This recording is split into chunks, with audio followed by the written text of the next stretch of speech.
What's going on YouTube? It's Tej, back again with another video, and today we're going over my way too early 2023-2024 NFL Power Rankings. Excited to bring this video your way. We are in the mobile setup, so I do apologize, no green screen, but nonetheless, I hope you guys enjoy. Be sure to hit the like button if you do. Subscribe if you're new to the channel, looking for more football content in your life, and leave me your thoughts down below in the comments section. I'm changing up my Power Rankings graphics, so let me hear some feedback on that. And of course, this is Hopium season. This is where every fan base has a reason to be excited about next season, so I'm going to piss off some people with where I have your favorite team, so go ahead and make your case down below in the comment section. Why should your favorite squad be ranked higher? Or if you think I have a team ranked too high, tell me why I should move them down once I do my updated power rankings before we get into the regular season. Love to hear your thoughts and rationales down below. But let's go ahead and jump right into it. We'll be doing it in sets of 8 at a time. That is going to be remaining the same from the way I used to do my power rankings. So we start with the Cardinals at 32, part of this is the Vegas odds, and part of it is also how long until we see Kyler Murray, right? And with no Kyler Murray, still question marks about DeAndre Hopkins being there. If they keep D-Hop, then I think that wide receiver room is pretty solid, and they'll be okay. They'll be able to win some games off of that. And I'm really curious to see what that defense looks like with Jonathan Gannon coming over. I'm a big fan of Garrett Williams, but outside of Garrett Williams, there's just not a whole lot of exciting pieces on that side of the ball. They still have Budda Baker. They're going to trade him, and the defensive line, they're going to need Cam Thomas, Myjai Sanders to kind of figure it out and take that next step forward. So a lot of work to be done there in Arizona. But, this is kind of a 2-year retool. And honestly, if I'm the Cardinals, I'm probably not even... I personally would think about not playing Kyler Murray this year just to tank, and then hopefully you position yourself at the top of the 2024 draft class. You get Marvin Harrison Jr., you also have the Texans pick, so you can get a couple of potentially top 5 picks, 2 picks in the top 5 potentially, and really, kick this rebuild into, really more of a retool into high gear. Then we get to the Texans here at 31, so like I said, the Cardinals have their first round pick, and the Texans have Cleveland's, but yeah, even with CJ Stroud and I like a lot of the moves that they've done this offseason. I love the D'Amico Ryans hire. There's a lot to be excited about. One of my favorite picks of the NFL draft was Tank Dell III. I think that's a great Brandon Cooks replacement, all that stuff. But I still think there's some holes in this roster. Now, they could definitely be better than the second worst team. I just don't know what it's going to all look like. First time head coach, first time offensive coordinator, rookie quarterback. And as much as I do like Tank Dell, there's still something that is left to be desired when it comes to talent there on the outside. So I still think there's some work to be done. And also the front seven has a lot of question marks in it. Like Derek Stingley Jr., can he take that step forward in year 2? So there's a lot of potential, there's a lot of young pieces, so I could certainly see this team exceeding my expectations, which I'm going to say a lot about this team's in this far right column. But for right now, there's just so much uncertainty, and I'm not exactly sure where they're going to go and what it'll look like year 1 with so many new pieces. Let me get the Rams here at 30, and again, a team that could certainly overshoot my expectations. I like the Steve Avila pick. I feel like that shores up the offensive line, but still need Joe Noteboom to play better than he did last year, and they need a number 2 wide receiver to step up to help out Cooper Kupp. And also they're asking Matt Stafford to be the face of this team after, injury cut his season short last year, and he's only getting older, right? But that being said, the offensive scheme is fantastic. There is talent. Stafford does have a clear-cut number 1. Solid backfield talent. I'm really excited to see what Zach Evans looks like there. On the other side of the ball, they shut a ton of salary, moving on from Jalen Ramsey and Leonard Floyd, and Bobby Wagner's not there. And then in turn, there's a lot of question marks and starting pieces that are, up for grabs. So Byron Young is someone they're going to be leaning on pretty heavily as a 3rd-round pick. And there's going to be a couple corners that need to step up big time to try to replace Jalen Ramsey. And then, who can help out Aaron Donald when it comes to being a pass rusher? Is that Kobe Turner right away? Who is going to take that step forward for this Rams defense? So there's just a lot of question marks I have on that side of the ball. And then also, I'm a little hesitant to buy into an offense that's asking Matt Stafford to kind of carry them away, considering he's coming off the elbow injury from last year and he still isn't throwing yet.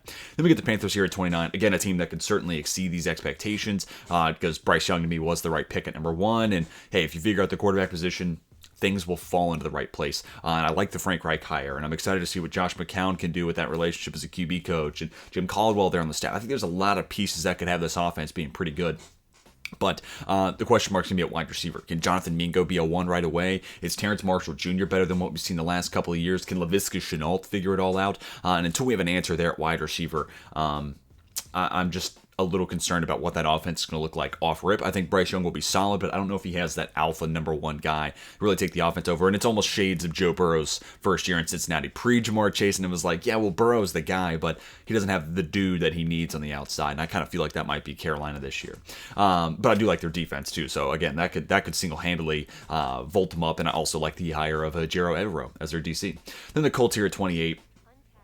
Yeah, this is another tough one because it's like, where do I set the expectations at for Anthony Richardson, both in regards to like how many games he's going to play this year, but also what does he look like as a rookie? I think it's a high floor offense with his rushing, ability, but how quick does he take to becoming a passer? Because I think the high floor offense, with the run game being the focal point of that and tapping into his rushing ability, plus a good defense on their side, makes them, a 500-ish team. So they could certainly be better than 28, but if Richardson maybe doesn't look like he, is ready year one as a passer, how far can Gardner Minshew take this team too? So, and then also, what does that offensive line look? Last year was a step back, and it was a unit I didn't expect to see regress. So I'm a little concerned about that, but there are still a lot of names on paper, that I like across that offensive line. And as long as they get back on track, I think the offense will be solid. They have playmakers on the other side of the ball. Love their cornerbacks in this draft class. I love the draft class in general, but they have three swings of the bat between Jalen Jones, Julius Brents, and Darius Rush. So one of those three guys feels like it's going to hit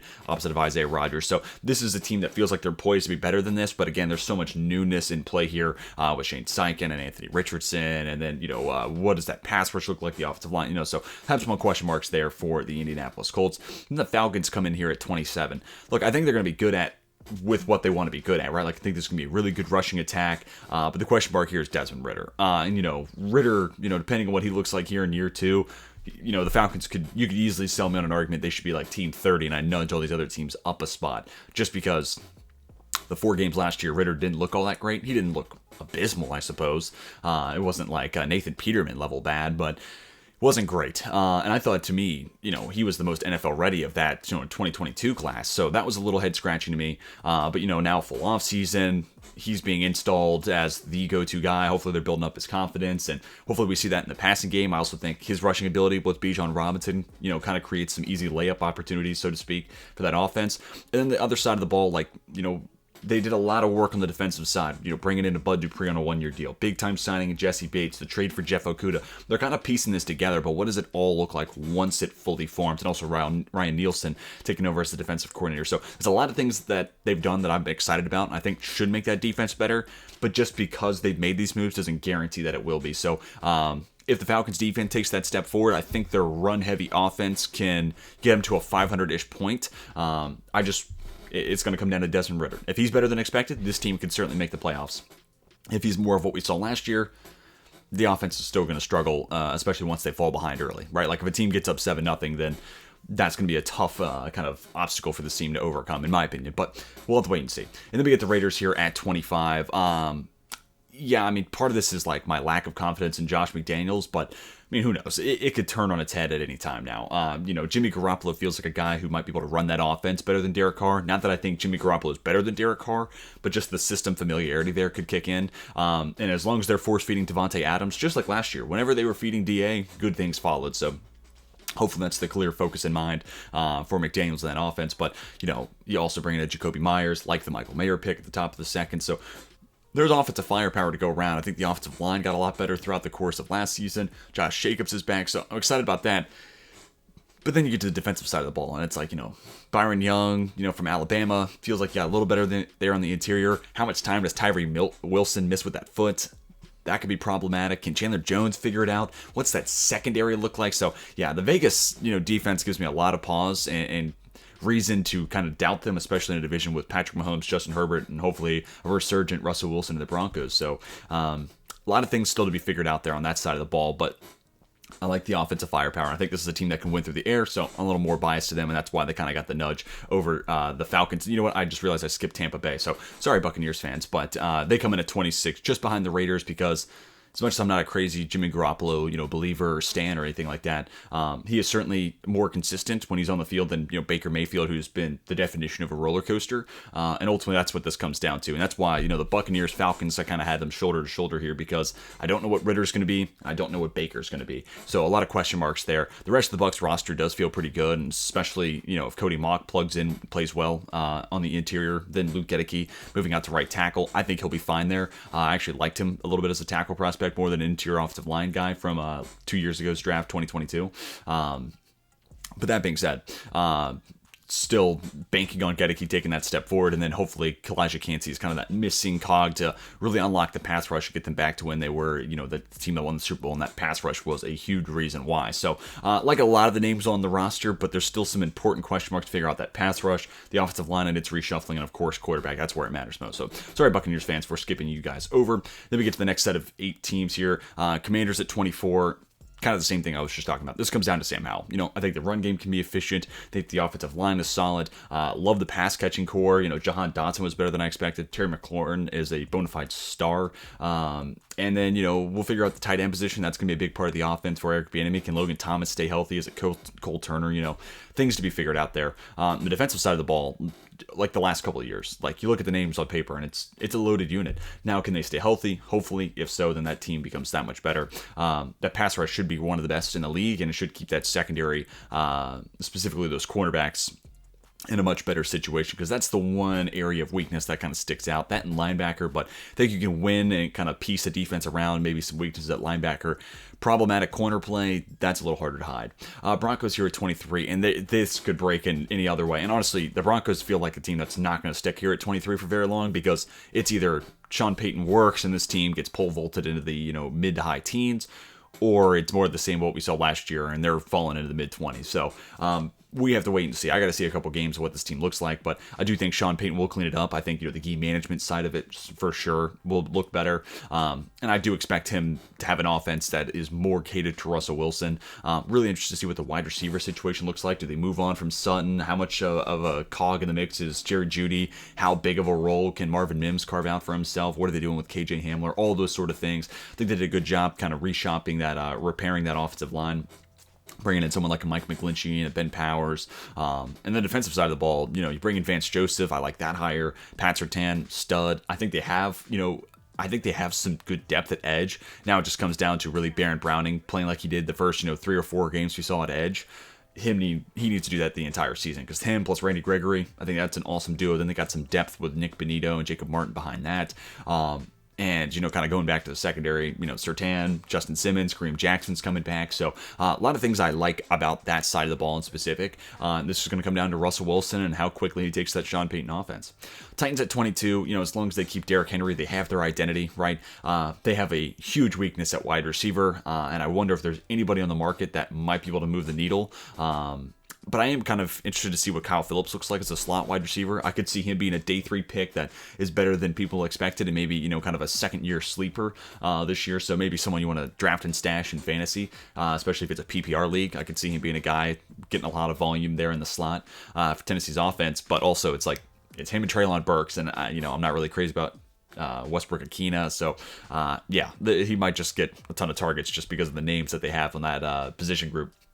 That being said, I think the offensive line got better, especially with Peter Skoronski. Andre Dillard, sucks that he couldn't beat out Jordan Mailata. First round pick being beat out by a 7th rounder is not good optics, but that 7th rounder is a damn good tackle in Jordan Mailata. So I do think this can be an exception to the rule, and he can at least be solid, stable, good enough as a starter. And if so, that plus Skoronski patches up that offensive line a good bit. And then Vrabel's going to have that defense playing pretty well. That secondary definitely needs to play better than it did at times last year, but I'm really interested by the edge group. You move on from Bud Dupree. Who, can Harold Landry step up and stay healthy? Is it Rashad Weaver? Is it Arden Key getting a ton of production? I'm really interested to see how that edge rotation plays out. But all in all, especially with Vrabel leading the ship, I do like a lot of what's in place for Tennessee. And, kind of like these other teams, it comes down to quarterback play, whether it's Levis, Tannehill, whoever it ends up being starting week 1 and beyond, they're going to need to play pretty well for this team to win the division and steal it from the Jags. Then the Patriots at 21. Again, question marks about Mac Jones, but I also believe in Mac Jones a little bit more than it feels like maybe New England does right now. Do I wish they could have done more at wide receiver? Yes. Like, I don't know if Juju Smith-Schuster's really moving the needle there, but him, Tyquan Thornton, Devontae Parker, you could sell me on there's enough depth and there's enough specialization and skill sets there that they'll be all right.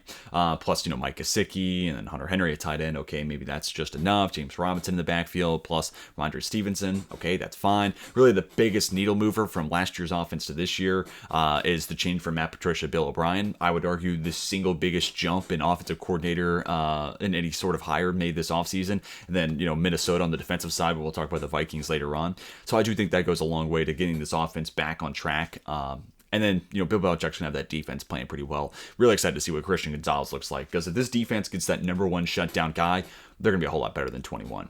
Then the Bears here at 20. I'm kind of projecting Justin Fields taking that next step forward. They cleaned up the offensive line with adding Darnell Washington. Feels like that unit is now, I don't want to call it a full strength, but it's definitely not a weakness anymore. And then DJ Moore kind of takes that wide receiver room from the same spot. Not a weakness. And now I would call it a strength, because I like DJ Moore a ton. And Darnell Mooney is a 2 is something I'm really interested in. And then hopefully they can figure out how to best use Chase Claypool, because he's got the size and the speed to be a great 50-50 ISO player, but he really just doesn't play like that.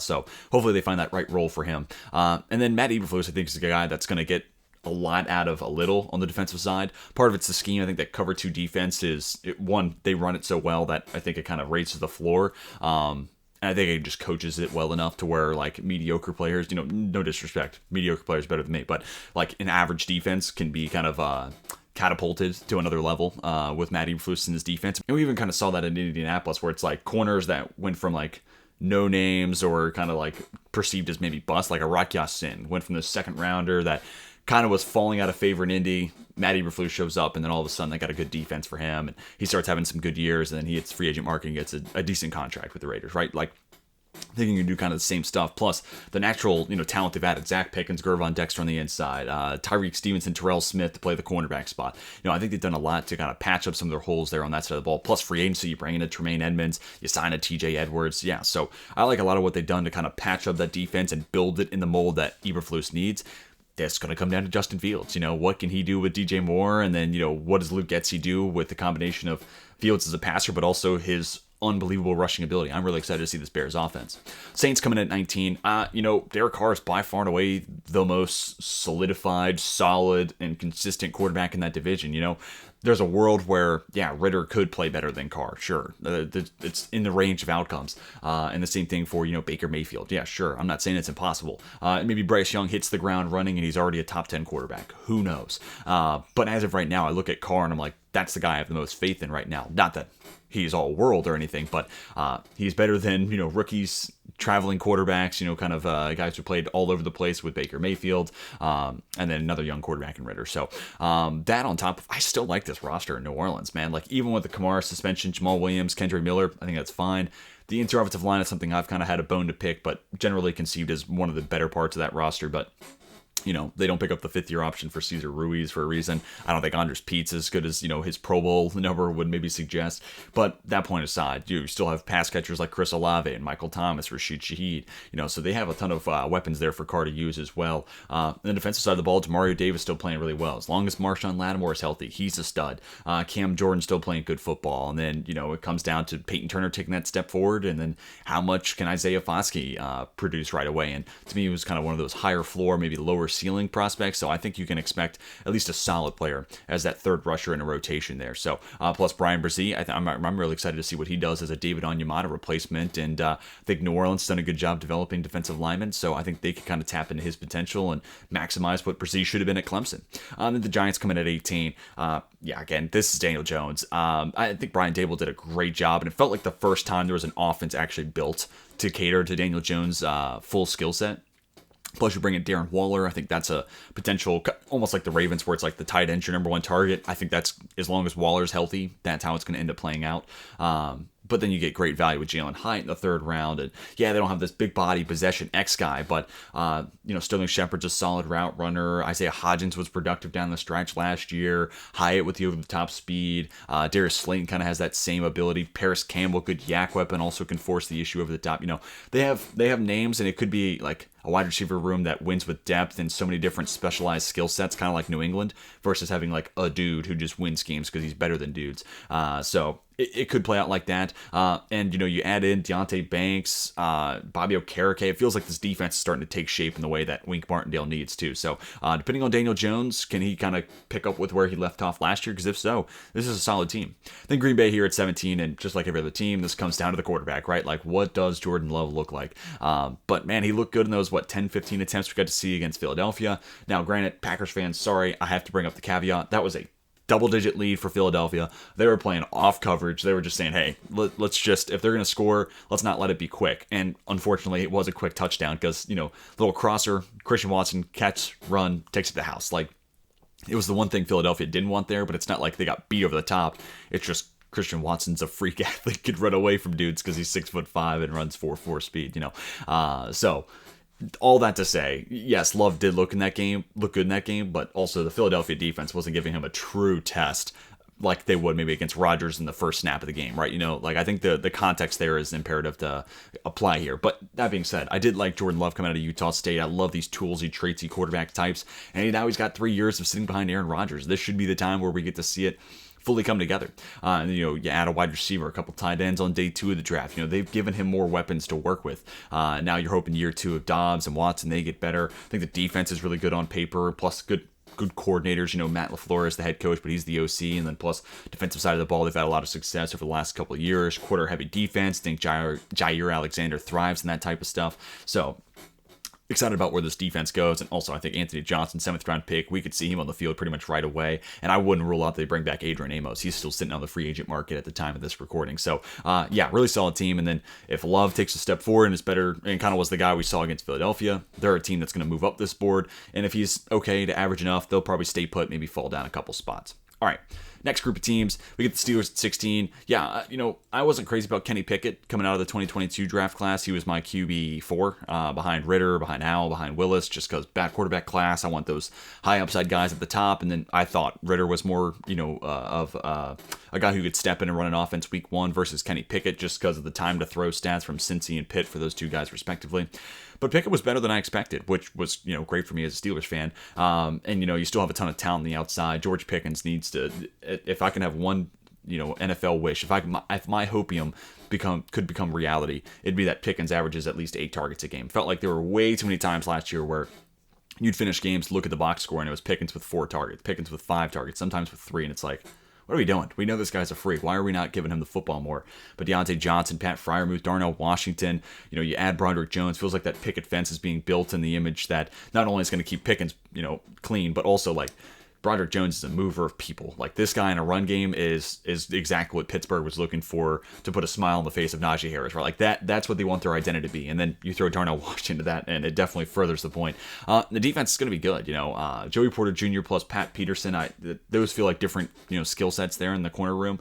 But this is going to be a team that's top 5 in the league in sacks, assuming that TJ Watt stays healthy for the entire season. But you add Keanu Benton in the mix. You still got Cam Hayward playing at an all-pro level, This front 7 is going to be the reason why the Steelers defense is one of the best in the league. And then they just need a couple of big plays from Minka Fitzpatrick every week, and Joey Porter Jr.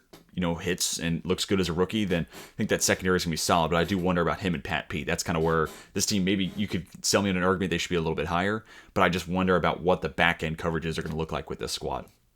Anyways, let's move on to the Vikings. And, speaking of the defensive side of the ball, like I said with New England, there was no bigger jump in OC, talent, for lack of a better phrase, between Matt Patricia and Bill O'Brien. And I think the same can be said about the Vikings DC situation. Going from Ed Donatel to Brian Flores, I don't think there was a single bigger leap made by any coordinator hire, offense or defense, honestly. Brian Flores is a guy that he's probably going to be a 1-year DC and then probably getting head coaching offers next head coaching cycle. So love what that means for that defense. You bring in Byron Murphy as well. Dean Lowry, I guess, is fine. Kind of patched up the interior. Jaquelin Royce, I think a guy that can step up and give them some meaningful play right away. And then Marcus Davenport, I'm excited to see what he looks like. I think Za'Darius Smith is still technically on roster, so we'll see what they get for him, I guess. But this comes down to that secondary and, how much Brian Flores can clean that unit up. Mekhi Blackman, 3rd-round pick, can he contribute right away? I think the offense is going to be solid, especially with Jordan Addison. Now they have that other guy who's a sharp route runner, can take pressure off the shoulders of Justin Jefferson. Kirk Cousins is not perfect as a quarterback, but the guy's open, he'll put the football there. He is good for that at least. And then I'm interested to see what that running back room looks like. Not that that's the biggest needle mover, but is Dalvin Cook taking another step back this year? Can Alexander Madison take over as a lead guy, or do we start to see DeWayne McBride? I wouldn't be surprised if we see that 7th rounder start to become a bigger and bigger part of that committee as the year goes on. Then the Browns here at 14, and this is a tough team to project because, what does Deshaun Watson look like this year?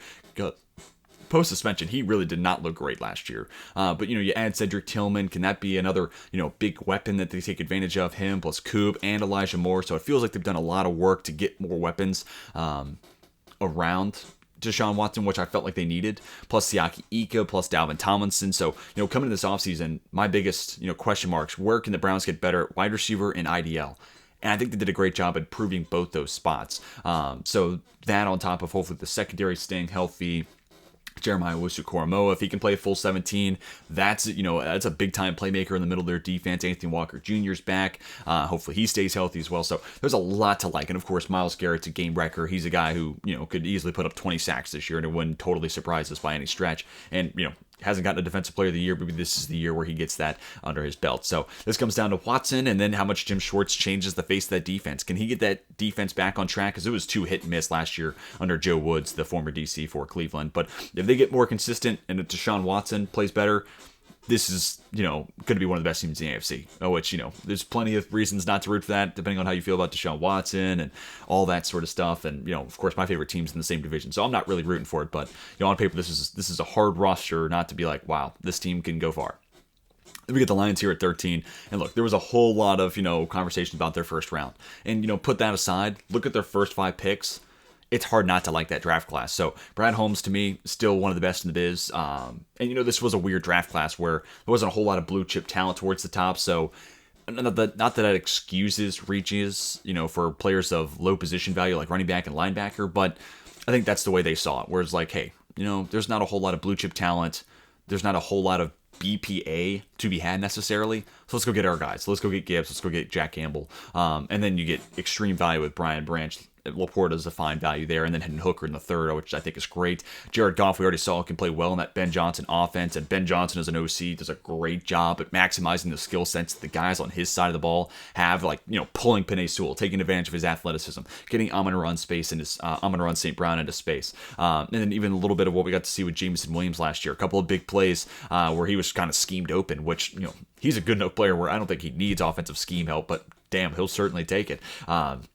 So I'm excited to see what he does with a versatile piece like a Jahmyr Gibbs and, Marvin Jones coming back. What can they use him for? So I'm excited to see this offense. I think it's a good O-line, solid backfield. Jared Goff has proven to play okay in it, and even if he misses time or, long term, I think Hendon Hooker can run that offense pretty well.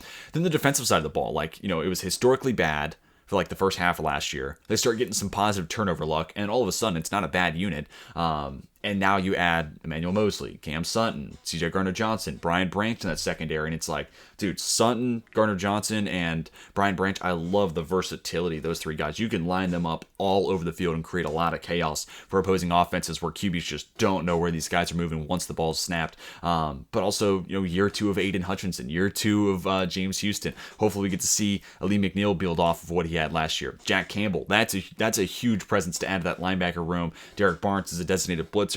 Alex Anzalone, he's fine. He's just depth there. And then, Jack Campbell plus Malcolm Rodriguez. I think that's a really solid young tandem there in the middle of the defense. So I am anticipating a step forward this year for the Lions. And looking at this, I guess I kind of have them as the top team in the NFC North. I think it's going to be them in Minnesota and then, kind of Green Bay lingering behind. And who knows, we may see that jump forward from Chicago. Then we get the Jags here at 12. I do think they're the best team in the AFC South still. But now, it's interesting. You look at the AFC South and Will Levis is the oldest quarterback at 23. But that's the state of the division. So it's really hard to project where these teams are going to go because I just don't know what Levis looks like and how quick we see him on the field. I don't know how quick we can expect CJ Stroud to hit the ground running. There's just so many variables in play there. How quick of an impact does Anthony Richardson have as well? Versus I know Trevor Lawrence is a stud because we got to see it in the back half of last year, right? And Christian Kirk, plus you add Calvin Ridley, Evan Ingram. Hopefully they figure out that long-term extension. Tank Bigsby, I think that's a good add in addition to what you already have with Travis Etienne. It's going to come down to the tackle situation for sure. How many games does Cam Robinson gets suspended? How quick can Anton Harrison, become a reliable starter? Is Walker Little someone you want to have at the other tackle spot? So we're going to find that out pretty quick. I think the first 4 weeks of the season, we'll have a gauge on, if Anton Harrison is ready to be a starter and if Walker Little is the other guy. And then if so, awesome. Then you can just have Cam Robinson coming back from suspension, and he's kind of an expendable asset / awesome swing tackle option. In the defense, I kind of worry about the edge group. Trayvon Walker, can he take that step forward in year 2? And the linebacker play, Devin Lloyd, can he get better in year 2? Tyson Campbell, who's that other guy? It's a Darius Williams continuing where he left off last year. Love the Antonio Johnson pick, but why did he fall to the 5th round? So I think I like this defense on paper. I just need to see it fully come together, right? And can these young guys take another step forward like a Trayvon Walker? Because if so, then this defense gets really, really good. Seahawks at 11, and their first round haul is hard not to love, right? Like Devin Witherspoon, Jackson Smith-Njigba. You could argue both those guys are the best players at their respective positions in this year's draft class, but I would certainly argue that they're the highest floor of the guys. Like I've been saying that about Witherspoon. I said a lot of the same things about Jackson Smith-Njigba. So this team that made the playoffs last year got 2 guys who can contribute right away. I think this team can go from like that 9-8 territory to 11-6 real quick. They just need Geno Smith to play like he did last year. And I really don't see there's a reason why that's going to change, right? You even add Zach Charbonnet. I think that just kind of reinforces their identity with Kenneth Walker, right? It makes it that much easier to kind of build upon the offense they had last year that propped up Geno Smith in a lot of ways. So as long as those receivers stay healthy, I think you got a couple good running backs. The offensive line looks that much better. I love Olusegun Oluwatimi as a 5th-round value. And the defensive side of the ball, I also think they got better there, right? Like Derek Hall, a guy who can win with speed to power, a little bit different than the guys they already have versus, Mafe and Uchenna Nwosu, who are more pin your ears back and, let's go win with speed and finesse and bend. So a different skill set there. Plus, you bring in Draymond Jones. That's a big-time addition. Some pass rush help there on the inside. Bobby Wagner's back in the middle of that defense. That does a ton, not only because they could get better linebacker, but like that veteran leadership, that green dot, in the middle of the defense. I think that goes a long way. And then Witherspoon, year 2, Tariq Woolen, Kobe Bryant moved into the nickel. Julian Love's an underrated free agent signing. Yeah, I think the secondary is looking a whole lot better, and it was already a decent unit last year. So, yeah, I'm excited to see what the Seahawks look like this year. Chargers start up the top 10 here, and, them in Miami, you could make an argument they should be higher. We just haven't seen them, like the Chargers just have this thing about them where they just always are letting people down. So I feel like I've kind of weighted that into my rankings here. And we haven't seen Tua win a playoff game either. So I am kind of baking that into my way too early rankings. Is that right? Maybe, maybe not. But the Chargers here, there's so much on paper to love about this team. You add Quentin Johnston. You already got Mike Williams. You already got Keenan Allen. Herbert going into year 4. Austin Eckler still there. The offensive line, getting Rashawn Slater back, should be that much better. Could Trey Pipkins figure it out? I'm not a big Pipkins guy, but a lot of Chargers fans are excited, so maybe he does take that step forward. Plus, then you still have Jamari Sawyer. You still have Zion Nelson going into year 2, and Corey Linsley there at center still. There's a lot to like about that offense in general. And then you bring in Kellen Moore. And, maybe there is an argument to be made that, Matt Patricia and Bill O'Brien, yeah, that's the biggest OC leap, but not terribly far off is Joe Lombardi to Kellen Moore. Nothing against Joe Lombardi, but he just was not running an offense that was fully maximizing the talent they had on that side of the ball. I feel a little bit better about Kellen Moore being able to do that, but I'm also a big Kellen Moore fan. The defensive side of the ball, as long as Bosa and Max stay healthy, I think that's going to be a good unit. But they even add Tuli Tuipulotu as that 3rd pass rusher and some injury insurance. That's kind of tough to say. Eric Kendricks, Diane Henley, love the coverage skill sets they've added in the middle of that defense. And then they just got to figure out the back end unit. Can J.C. Jackson... right before he got hurt, they started running more man coverage, and he started to play better. So is that going to become more of their identity? Can he kind of adjust into that cover 4 heavy defense and then be okay? Because if so, if J.C. Jackson gives them that clear-cut 1, that secondary goes from like, okay, a little bit of a concern to like, okay, that's a legitimately solid unit. Plus Asante Samuel Jr., he's a playmaker. We kind of saw that in the wild card game against the Jags last postseason. And then, Michael Davis is fine, solid, but it really comes down to J.C. Jackson. What kind of step forward is he taking year 2 in that system? And of course, Derwin James is a freak. So I got him in the top 10. We just need to see this team actually, realize their potential, because we've been saying this for a while with the Chargers, that they're a really good team, but then they kind of always find a way to let us down. The Dolphins come in at 9 because if healthy, Tua plus Tyreek Hill and Jalen Waddle, Devon A-Chain, there's a ton to like with this offense and an abundance of speed. They're going to need Austin Jackson to play better at right tackle. That's kind of the one problem spot on that O-line, as long as Teron Armstead's healthy, of course. But if Armstead's healthy and Jackson gets better, that offensive line looks okay. Love the running backs with A-Chain and Mostert and Wilson's just speed for an offense, and specifically a blocking scheme that's going to give those running backs space. And they hit the hole. There's home run potential certainly there. Now it just comes down to this offense. Like we saw so many times last year, that timing throw, like 15, 20 yards down the field over the middle to Jalen Waddle and Tyreek Hill. And then defenses started moving linebackers just to basically occupy that space. Does Mike McDaniel have the counter to that? Can he force linebackers back towards the line of scrimmage? Because if so, then that throw is opened up once more, and this offense is going to be a real pain in the ass for defenses to slow down just because of the speed alone. And, Mike McDaniels is a mastermind. And the defense, dude, Vic Fangio coming over as the DC, Cam Smith, Xavier Howard, Jalen Ramsey. I have a hard time. Javon Holland. I have a hard time thinking this team does not lead the league in interceptions. I just have a hard time. There's too much ball skills there and too much, honestly, just straight up talent with those corners plus Javon Holland. Like, that's an insane unit, and it's run by a great DC and Vic Fangio. And plus, last year, Christian Wilkins, one of the most underrated interior defensive linemen in the league. Jalen Phillips started to figure it out. I feel like this defense is just now kind of hitting its stride. Jerome Baker plus David Long Jr., very underrated free agent signing. They have a ton of speed in the middle at the linebacker spot, too. So, I love the direction this team is trending towards. All right, move myself over to this side. Sorry, teams 31 and 30 for getting blocked, or 31 and 32. But here is the top 8.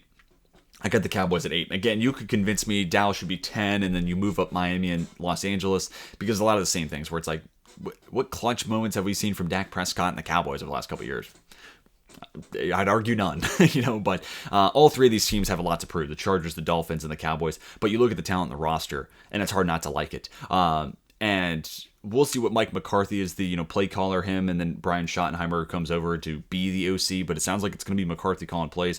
We'll see what that means for this offense. But Deuce Vaughn plus Tony Pollard. I love the pass catching upside of that. I do like Dak Prescott, CeeDee Lamb, Brandon Cooks. That's a huge add. Plus, Michael Gallup and Jalen Tolbert still being there. Now they have a deep tight end room with Luke Schoonmaker as a second rounder, Jake Ferguson, Peyton Hendershot. I just love the depth of that offense. While they still have superstar talent, because I think Pollard, assuming he comes back to 100%, he's, kind of that borderline star level running back.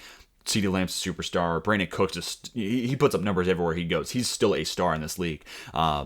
And I think if they figure out the offense, Dak Prescott should be really, really good. And they have all the talent in the world around him. So now it just comes down to that scheme, putting him in a good position and creating some open throws for him. And then on the defensive side, I think this is going to be one of the best defenses in football. And that's where, I like Miami's defense and I like the Chargers defense. I think the Dallas defense could be, it'd be hard to see them not being elite, honestly, assuming everyone stays healthy. Trayvon Diggs plus Stephon Gilmore. Are you kidding me? In that man coverage heavy defense, like that sounds awesome. Leighton Vander Esch is back. That, pass rush in and of itself, Micah Parsons, Tank Lawrence. You add Mozzie Smith there in the middle, who's going to help them shore up the run defense side, but also he's such a good athlete. He feels like a perfect fit for that Dan Quinn defense, moving guys across the defensive line. Him plus Osa Odigizua, I think it's going to be a really fun tandem there in the middle of that defense. So, I think this is going to end up being one of the best defenses in football. So, Mike McCarthy, can you maximize Dak Prescott? If so, man, this team is going to be really, really fun to watch, and they might end up winning the NFC East. I don't know. That sounds crazy because Philadelphia is my number 2 team, but I could see Dallas getting them a good run for their money if Dak lives up to his full potential and if that offense makes it easy for him. Ravens here at 7. I mean, you get Lamar Jackson back, you add Odell Beckham Jr., you draft Zay Flowers. I'm feeling good about it. And this feels like the first time in a while where it's like, I'm scared of Lamar Jackson, but now I am scared of the Baltimore offense because it's him, it's Dobbins, it's Andrews, it's OBJ, it's Zay Flowers, it's Rashad Bateman. Now it's like, dude, you have a laundry list of names who any given week could be the reason why a defense loses against that Baltimore offense. Plus Todd Monken, I think, Greg Roman's great for what he's great for, creating an offense around a, rushing quarterback. Did it with Colin Kaepernick in San Francisco, did it with Lamar Jackson in Baltimore, but they needed to find that next year. They needed to be able to take a step forward because we saw the ceiling of that offense, and it was Lamar Jackson winning the MVP in 2019. They needed to find another gear. I think Todd Monken could be the guy that helps them figure that out. Look at what he did with Stetson Bennett. Stetson Bennett was night and day between 2021 and 2022. Now, that's in college, for sure. But if Monken is an upgrade at the OC spot, now they have all that talent on the offensive side of the ball. That's going to be one of the biggest headaches for any defense to face week in, week out. And I like the defense. Mike McDonald, I think that was like a good way of mending what you already had and the defense you already running while being able to blend in more zone coverage so you're a more flexible and more versatile defense.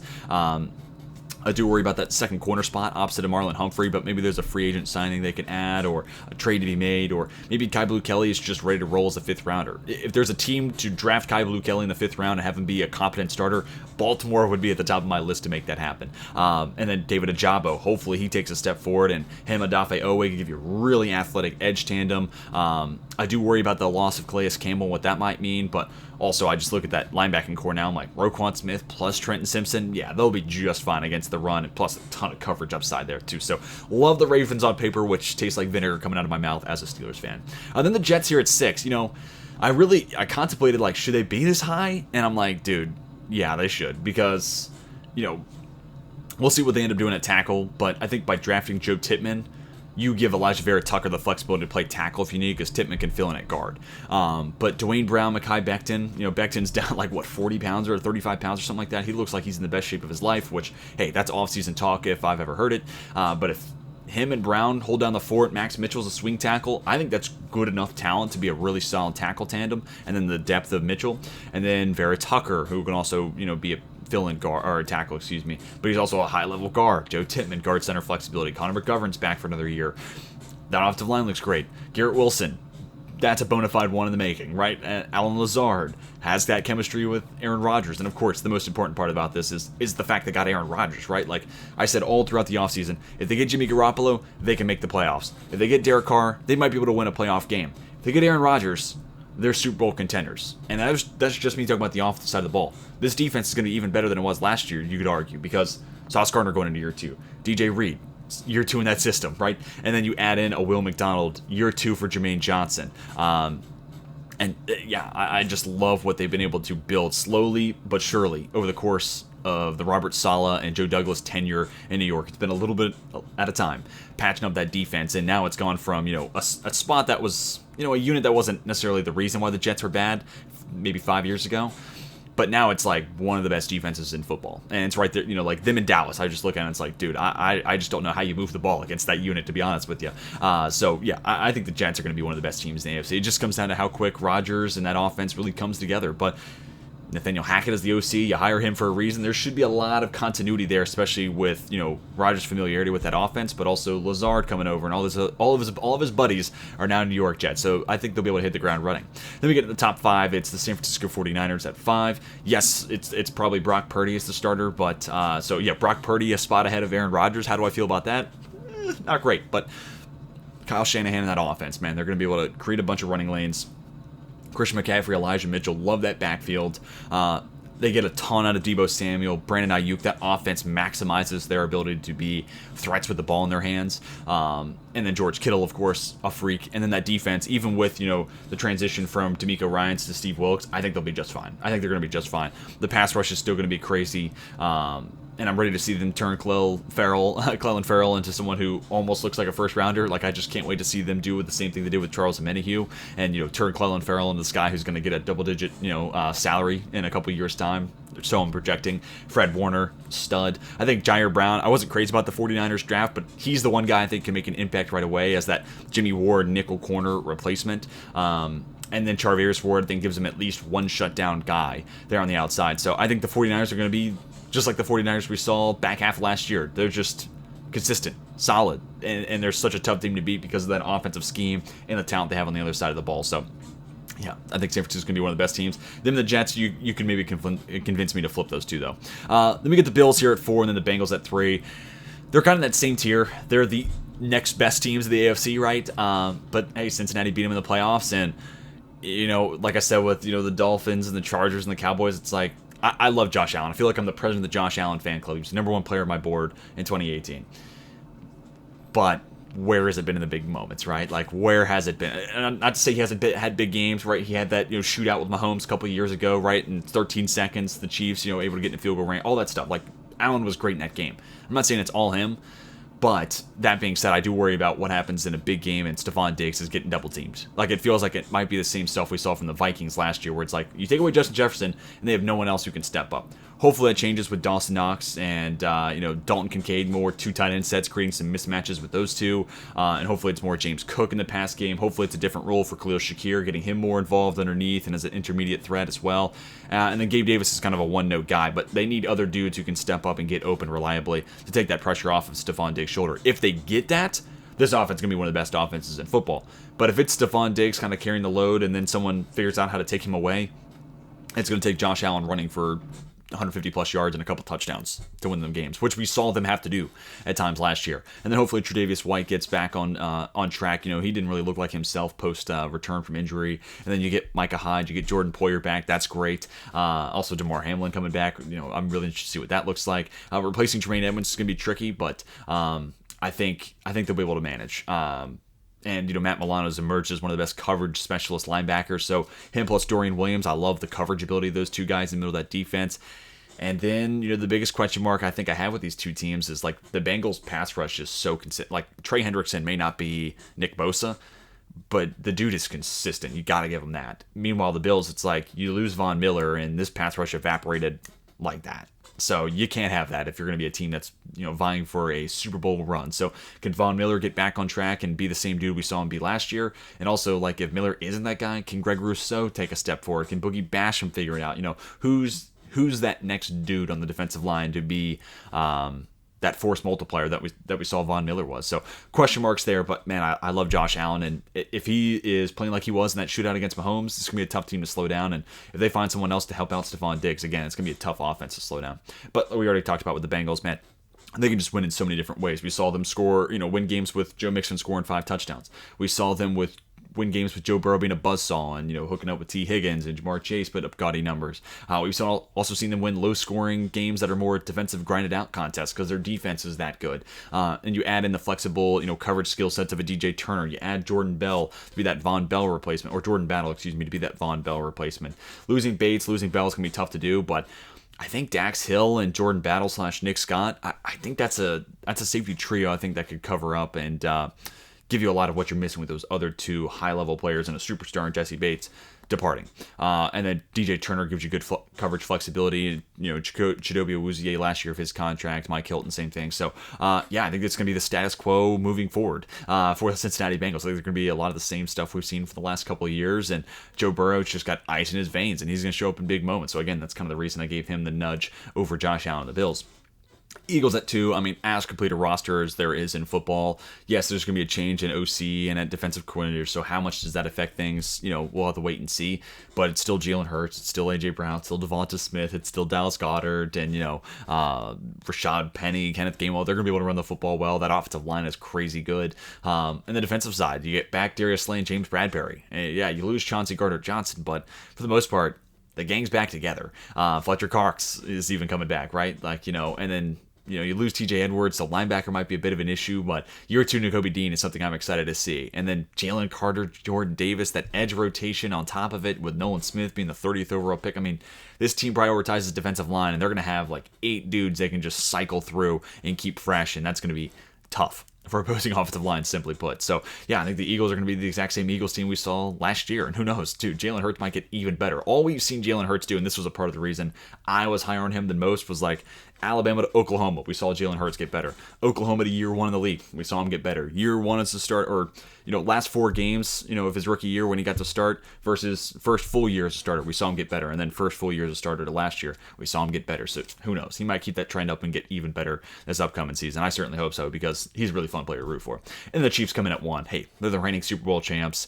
Patrick Mahomes is the best quarterback in the league, and I would argue the most talented player to ever do it, but that's another video for another day. And, they've been able to figure out that pass-catching core, so while it doesn't feel like they have an alpha, they kind of do with Travis Kelce, but they were able to make it work last year without Tyreek Hill, so no reason to think they won't be able to do it this year with Kadarius Toney's second year in the system, and you add Rashee Rice, really interested to see what that pick looks like. They just signed Donovan Smith, so him plus Jawan Taylor, I think that's going to be a really, at least competent tackle tandem. So, this team is just going to be what they were last year, and then you sign Charles Omenihu, you draft Felix Anudike-Uzomah.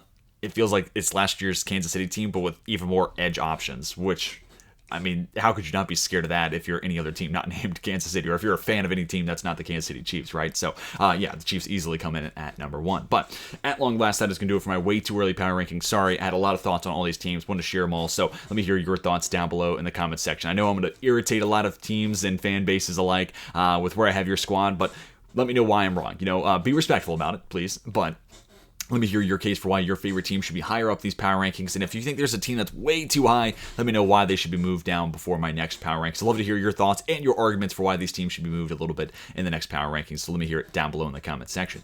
Hopefully you guys enjoyed. Be sure to hit that like button if you did, and subscribe if you're new to the channel and want to see more football content in your life. But that is going to do it for me. Hope you all have a fantastic rest of your day. And until next time, my name is Tej, and I am signing off.